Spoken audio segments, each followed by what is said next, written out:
उर्स पर हाज़िरी दी और यहाँ पर बड़ी अक़ीदत के साथ मुल्क भर से बैरूनी मुल्क से भी लोग यहाँ पर आते हैं।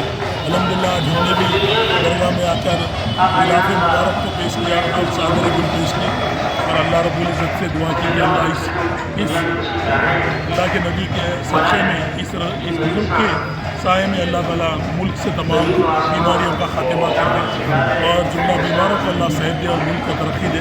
हमने यहाँ पर हमारी जो भी मुरादें हैं यहाँ पर पेश की।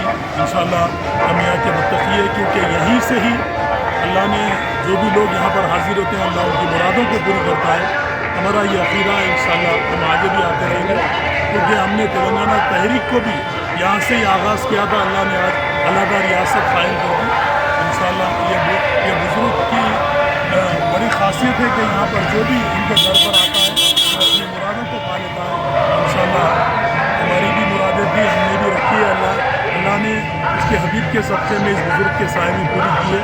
इंशाअल्लाह आइंदा भी आते रहेंगे और सबको पूरे हैदराबाद को न सिर्फ हैदराबाद बल्कि मुल्क की तमाम अक़ीदतमंदों को मैं 324वें उर्स शरीफ की मुबारकबाद